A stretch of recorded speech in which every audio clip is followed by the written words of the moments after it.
Welcome বন্ধুরা, চলে আসলাম আপনাদের মাঝে নতুন আরেকটা ভিডিও নিয়ে। আজকে আমি দেখাবো কিভাবে সালমন সুশি বানানো হয়। একদম প্রথম থেকে শেষ পর্যন্ত আমি দেখাবো। ভিডিওটা অবশ্যই একটু ধৈর্য ধরে দেখবেন এবং আমাদের চ্যানেলে নতুন হইলে অবশ্যই একটা লাইক কমেন্ট সাবস্ক্রাইব করবেন। তো কথা না বলে চলে যে ভিডিওতে, আমি সালমনটার প্যাকেটটা কেটে ফেলাইছি। প্যাকেটটা কেটে সালমনটা বের করে নিলাম।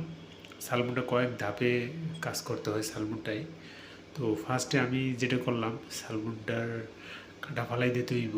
সালমন যে মাঝখানে যে কাঁটাটা থাকে ওই কাঁটাটা আমি ফালাই দেবো সুন্দর মতো। কাঁটাটা ফালাই দেওয়ার পরে সালমনটা এখন মাঝখান দিয়ে পিস করতে হইব। এই যে আমি মাঝখান দিয়ে এখন কেটে নিতেছি। সালমনটা মাঝখান দিয়ে কেটে নেওয়ার পরে চামড়াটা কীভাবে সারাইবো অবশ্যই আপনারা এই জায়গায় দেখেন নিচ থেকে একদম ছুরিটার নিচ থেকে সুন্দর মতো ছুরিটা ঢুকাইয়া পরে টান দিতে হইব, জোরে টান দিতে হইব। একদম চামড়াটায় একটুও থাকবো না মাংস। দেখেন আমার পুরো একদম ক্লিন হয়ে গেছে।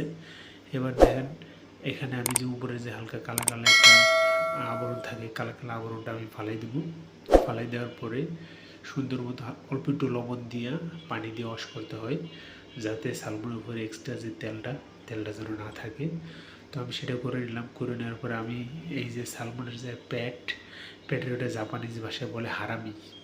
সালমন হারামি, অর্থাৎ পেটের সাইডটাকে তারা হারামি বলে। তো আমি এই হারামিটা দিয়ে সুশি বানাইতেছি। দেখেন হারামিটা দিয়ে সুশি খুবই সফট এবং জুসি সুশি হয়। সবচেয়ে ভালো যদি সুশি বানানো হয় তাহলে সালমন হারামিটা দিয়ে সবচেয়ে বেস্ট। তো আমি এখানে ওয়াসাবি দিয়ে দিলাম ইসের উপরে, সালমনের উপর ওয়াসাবি দেওয়ার পরে এখানে রাইসটা চাপ দিয়া সুন্দর মতো দিতে হইব। দিয়ে এক এক করে দেখেন আমি সুশিটা বানিয়ে নিছি। জাস্ট একটু সয়া সস দিয়া খাইলে একদম পারফেক্ট ফ্রেশ তরতাজা জাপানিজ সালমন সুশি। তো সবাই অবশ্যই বাসায় ট্রাই করবেন। ট্রাই করে অবশ্যই ভিডিওটা আমাদের কাছে পাঠাইবেন। দেখেন এখানে ওয়াসাবি জিঞ্জারটা দিয়ে দিব। জিঞ্জারটা দেওয়ার পরে একটা পাসলি দিয়া একদম পারফেক্ট সুশি রেডি। অবশ্যই ভিডিওটা ভালো লাগলে লাইক কমেন্ট এবং সাবস্ক্রাইব করতে পারেন। খুদা হাফেজ।